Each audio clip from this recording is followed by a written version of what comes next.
আলহামদুলিল্লাহ ওয়াসসালাতু ওয়াসসালামু আলা রাসূলিল্লাহ ওয়াবাদ। 5টি অমূল্য সম্পদ জীবনে কখনো নষ্ট হতে দেবেন না। কয়টা বললাম? 5টা অমূল্য সম্পদ। এগুলো জীবনে কখনো নষ্ট হতে দেবেন না। আপনি বলবেন যে এত সম্পদ রয়েছে, তার মধ্যে এই 5টি সম্পদ কি এমন সম্পদ যেগুলো নষ্ট হতে দেওয়া যাবে না? শোনেন, আপনার কিছু ক্ষতি রয়েছে। যেমন ধরে নেন যে আমের মুকুল এসেছে, প্রচণ্ড ঝড়ে মুকুল নষ্ট হয়ে গেল, আম পড়ে গেল। এবছর ক্ষতি হলো, সামনে বছর কিন্তু আবার আম পাওয়ার সম্ভাবনা আছে। এবছর ধান লাগিয়েছেন, ধান ঝড়ে নষ্ট হয়ে গেল, বন্যার পানিতে নষ্ট হয়ে গেল। এবছর ক্ষতি হলো, সামনে বছর কিন্তু পাওয়ার সম্ভাবনা রয়েছে। কিন্তু এমন কিছু কাজ রয়েছে যেগুলো, এমন কিছু ক্ষতি রয়েছে যেগুলো যদি এবছর নষ্ট হয়ে যায় বা এখন যদি নষ্ট হয়ে যায়, এগুলো ব্যাকআপের আর কোনো সুযোগ নেই। অমূল্য সম্পদ, এটা আমার কথা না, আল্লাহ রাসূল সাল্লাল্লাহু আলাইহি ওয়াসাল্লামের কথা। অর্থাৎ ওই মানুষটা দুনিয়াতে ক্ষতিগ্রস্ত হবে, আখিরাতেও সে মানুষটি ক্ষতিগ্রস্ত হবে। আপনি বলবেন এটা আবার কেমন সম্পদ, এর আবার কারা? দেখেন, নবীজি সাল্লাল্লাহু আলাইহি ওয়াসাল্লাম বলছেন, ইয়ুগতানিম খামসান ক্বাবলা খামসিন। হে আমার উম্মত, 5টি সম্পদ হারানোর আগে তার যথাযথ মূল্যায়ন তোমরা করো। 1 নম্বর, হায়াতাকা ক্বাবলা মাউতিক। মারা যাওয়ার আগেই তোমার জীবনের প্রতি মুহূর্তকে কাজে লাগাও। দ্বিতীয়ত, ওয়া ফারাগাকা ক্বাবলা শুগলিক। সেটি হচ্ছে ব্যস্ততার আগে অবসরকে কাজে লাগাও। ও শাবাবাকা ক্বাবলা হারামিক। বৃদ্ধ হয়ে যাওয়ার পূর্বেই তুমি তোমার যৌবনকালের সময়টাকে কাজে লাগাও। ও গিনাকা ক্বাবলা ফাকরিক। দরিদ্র হয়ে যাওয়ার পূর্বে তুমি তোমার ধনাঢ্যতাকে কাজে লাগাও। ও সিহাতাকা ক্বাবলা সাকামিক। অসুস্থতার আগে সুস্থতার মূল্যায়ন করো। এবার আসেন, 1 নম্বরে কি বললেন রাসূল সাল্লাল্লাহু আলাইহি ওয়াসাল্লাম? হায়াতাকা ক্বাবলা মাউতিক। আপনি মারা যাবেন না, আপনি মরবেন। কুল্লু নাফসিন যায়িকাতুল মাউত। প্রত্যেকটা মানুষকে মৃত্যুর স্বাদ আস্বাদন করতে হবে।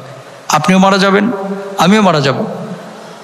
এই পৃথিবীর বুকে যত মানুষ রয়েছে সবাই মারা যাবে। সমস্ত মুসল্লিরা মারা যাবে। সভাপতিও মরবে, কমিটিও মরবে, সাধারণ মানুষ মরবে, অসাধারণ মানুষ মরবে, প্রেসিডেন্ট মরবে, রাজা বাদশাহ মরবে, সবাই কিন্তু মরবে। মৃত্যু যখন চলে আসবে, কিছু মানুষ আক্ষেপ করবে এবং বলবে যে হায়, আমাকে যদি কিছুদিন সময় দেওয়া হয়। হাত্তা ইযা জাহাদাহুল মাউত ক্বালা রাব্বিরজিউন লাআল্লি আ'মালু সালিহান ফীমা তারাকতু কাল্লাহ। মালাকুল মাউতকে বলা হবে যে 10টা দিন আমাকে সময় দাও, 2টা দিন আমাকে সময় দাও। আল্লাহ, আমি বুঝি নাই, আমার আর কিছুদিন সময় দাও। জবাবটা তখন হবে, 60 বছরের জীবন কি তোকে দেওয়া হয় নাই? 30 বছরের জীবন কি তোকে দেওয়া হয় নাই? সুতরাং মৌত যখন চলে আসছে, তখন আপনার ভিতরে যদি চেতনার জাগরণ ঘটে এবং বোধ শক্তির যদি জাগ্রত হয়, আপনি যদি তখন বোঝেন, সেই সময়ের বোঝাটা আর কোনো কাজে আসবে না। তাহলে বুঝতে হবে কখন? যখন আপনার সময় আছে। বুঝতে হবে কখন? যখন আপনার টাইম আছে। যখন টাইম শেষ হয়ে যাবে, তখন বোঝা আর কোনো লাভ হবে না। পৃথিবীতে একটা মামলায় হেরে গেলে, এক জায়গায় ফেসে গেলে, দ্বিতীয় আরেকটা স্কোপ থাকে, অবলিগ অপশন থাকে। কিন্তু মৃত্যু এমন একটি জিনিস, এমন একটি স্থান মৃত্যু আপনাকে দেয়, এমন একটি স্থানে আপনাকে নিয়ে যায় যেখান থেকে ফিরে আসার কোনো সুযোগ থাকে না। সুতরাং জীবন যতদিন আছে, এই জীবনটাকে ব্যবহার করেই কিন্তু আপনাকে দুনিয়া এবং আখিরাতে সফলতা অর্জন করতে হবে আপনার কাজের মাধ্যমে।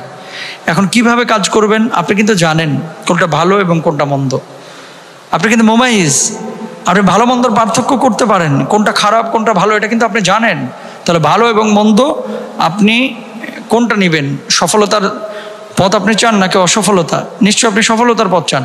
সফলতার পথ যদি আপনি চেয়ে থাকেন, আপনাকে সফল মানুষদের কাজ করতে হবে। রাসূল সাল্লাল্লাহু আলাইহি ওয়াসাল্লাম যে কাজ করতে বলেছেন, সে কাজ আপনাকে করতে হবে। কোন কাজ? কোরআনুল কারীম আল্লাহ সুবহানাহু ওয়া তাআলা বলছেন, অবাশশিরিল্লাযীনা আমানু ওয়া আমিলুস সালিহাতি আন্না লাহুম জান্নাতিন তাজরি মিন তাহতিহাল আনহার। কি করতে হবে? জান্নাতিন তাজরি মিন তাহতিহাল আনহার। সেই জান্নাতে আপনি যাবেন, প্রবেশ করবেন, যার পাদদেশ দিয়ে নহর সমূহ প্রবাহিত হবে। প্রিয় ভাইরা, সেজন্য কি করতে হবে? সৎ কাজ করতে হবে জীবনকালেই, যখন জীবিত আছেন তখন আপনি সৎ কাজ করেন। এবার আসেন ফারাগা কবলা শুগলিক। মানুষের জীবনে এমন কিছু সময় আছে যে সময়গুলো মানুষ অবসর থাকে, সে সময়গুলো ব্যস্ততার পূর্বে আপনাকে মূল্যায়ন করতে হবে। সে সময়গুলোতে আল্লাহকে বেশি বেশি ডাকতে হবে, রাসূল সাল্লাল্লাহু আলাইহি ওয়াসাল্লামের সুন্নাহগুলো মানতে হবে, বেশি বেশি নফল পড়তে হবে, মানে নফল নামাজ পড়তে হবে, ইবাদত বন্দেগী, তারপরে জিকির আজকার, এগুলো বেশি বেশি আপনাকে করতে হবে। কোন সময়গুলো? যে সময়গুলোতে আপনি অবসর রয়েছেন। আপনি যখন অবসর রয়েছেন সে সময় যদি করেন তাহলে আপনার জন্য এগুলো কল্যাণকর হবে। কিন্তু যখন আপনি ব্যস্ত হয়ে যাবেন, ধরেন আপনি অনার্স মাস্টার্স শেষ করেছেন অথবা ছাত্র জীবনে পর্যাপ্ত সময় কিন্তু আপনার থাকে, দুনিয়ার কোনো ঝোট ঝামেলা আপনার ভেতরে কিন্তু থাকে না ওই রকম, হয়তো টিউশনি করাচ্ছেন অথবা কিছু উপার্জনের পথ অবলম্বন করেছেন, পড়াশোনা করছেন, এর বাইরে যথেষ্ট সময় কিন্তু আপনার থাকে, পারিবারিক চাপ থাকে না তেমন। হ্যাঁ, ছাত্র জীবনটা কিন্তু খুব গুরুত্বপূর্ণ একটি সময়। তো এই সময়ের অবসর যে টাইমগুলো, এই টাইমগুলো আপনি ইবাদত বন্দেগীতে কাটান, আল্লাহকে ডাকেন। এই সময়টা গড়ার সময়, এই সময়টা যদি আপনি নিজেকে গড়ে তুলতে পারেন তাহলে সামনের জীবনটা কিন্তু আপনার জন্য সুখের হবে, কবরের জিন্দেগিটাও আপনার জন্য সুখের হবে। এই জন্য আল্লাহ রাসূল সাল্লাল্লাহু আলাইহি ওয়াসাল্লাম বলেছেন, শাবুন নাশা ফি ইবাদাতি রাব্বি, ওই যুবক যার যৌবনকালটা আল্লাহর ইবাদতে কেটেছে, আল্লাহ সুবহানাহু ওয়া তাআলা ওই যুবককে কিয়ামতের ময়দানে আরশের নিচে বিশেষ ছায়া দিবেন। সুবহানাল্লাহ। সুতরাং এটা আপনাদেরকে খেয়াল রাখতে হবে। ব্যস্ততা পূর্বেই অবসরতাকে মূল্যায়ন করতে হবে। যেমন অফিসে আপনি বসে আছেন, সবসময় কিন্তু আপনার উপরে প্রেশার থাকে না, কিছু কিছু সময় কিন্তু আপনি অবসর থাকেন, ওই সময়গুলোতে আপনি কাজ করেন, ওই সময়গুলোতে আপনি নিজেকে প্রস্তুত করেন। তাহলে ব্যস্ততার পূর্বে অবসরতাকে মূল্যায়ন করে কাজে লাগাতে হবে। 2 নম্বর গেল। 3 নম্বর, অগিনাকা কবলা ফাকরিক। এই পৃথিবীর বুকে অনেক মানুষ রয়েছে যারা এক সময় খুব ধনী ছিল, আজকে তারা দরিদ্র। এমন অনেক মানুষ রয়েছে যে মানুষগুলো এক সময় ছিল খুব দরিদ্র, আজকে আল্লাহ তাআলা তাদেরকে অঢেল পয়সা দিয়েছেন।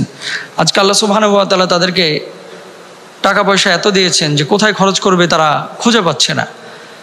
তাহলে আজকে সকালবেলার ধনী রে তুই ফকির সন্ধ্যাবেলা, আজকে আপনি ধনী আছেন, কালকে যে আপনি ফকির হবেন না এর কোনো নিশ্চয়তা কিন্তু নেই। এই পৃথিবীর বুকে, বাংলাদেশের বুকেও বহু মানুষ রয়েছে যারা অঢেল অর্থবিত্তের মালিক ছিলেন, এখন ফকির থেকে আবার ধনী হয়েছে। তো আপনার এই ফকিরত্বের সময়, দারিদ্রতার সময় হয়তো বা অনেক কিছু আপনি চাইলে পারবেন না, তাহলে যখন টাকা পয়সা আছে তখন দান করেন, গরিব মানুষের উপকার করেন, দেশের জন্য, জাতির জন্য, সমাজের জন্য, মানুষের জন্য কাজকর্ম করেন, এটা আপনার জন্য নাজাতের ওসিলা হবে ইনশাআল্লাহ তাআলা। ও শাবাবাকা কবলা হারামিক, যৌবনকালের ইবাদত আল্লাহ পছন্দ করেন, একটু আগে বলেছি। এই বৃদ্ধ হয়ে যাওয়ার পরে যখন আপনি ওযু ধরে রাখতে পারবেন না আধা ঘন্টা, 5 মিনিট 15 মিনিট আপনি ওযু ধরে রাখতে পারবেন না, অনবরত বায়ু নিঃসরণ হবে, তখন আপনি কিভাবে ইবাদত করবেন? কিন্তু যৌবনকালে জোহরের ওযু দিয়ে আপনি কিন্তু এশাও কাটায় দিতে পারেন, ওযু কিন্তু থেকে যায়। তাহলে আপনি এই সময়গুলোতে ওযু এত মানে যেহেতু শক্ত পোক্ত এবং আপনি সুঠাম দেহের অধিকারী, শক্তিশালী, আপনি এখন যৌবনকালে ইবাদত বন্দেগী বেশি বেশি করবেন, আল্লাহ তাআলা আপনাকে মাফ করবেন, কিয়ামতের ময়দানে আপনি উপকার পাবেন ইনশাআল্লাহ তাআলা। সবশেষ ওসিহাতাকা কবলা সাকামিক, সুস্থতা যে আল্লাহর কত বড় নিয়ামত, অসুস্থ না হলে বোঝা যায় না ভাই। যারা অসুস্থ হসপিটালের বেডে কাতরাচ্ছে তাদের কাছে যান, জিজ্ঞেস করেন কি অবস্থায় আছে। আপনিও যখন অসুস্থ হন, পোলাও ভালো লাগে না, মুরগি ভালো লাগে না, কোটি কোটি লাখ লাখ টাকা আপনার কাছে ভালো লাগে না, তখন সুস্থতাটাই ফ্যাক্ট হয়ে ওঠে। সুতরাং সুস্থ অবস্থায় আল্লাহকে বেশি বেশি রাখতে হবে, আল্লাহর ইবাদত করতে হবে। এই 5টি অমূল্য সম্পদ নষ্ট হতে দেওয়া যাবে না। আল্লাহ তাআলা তৌফিক দান করুন, আমিন।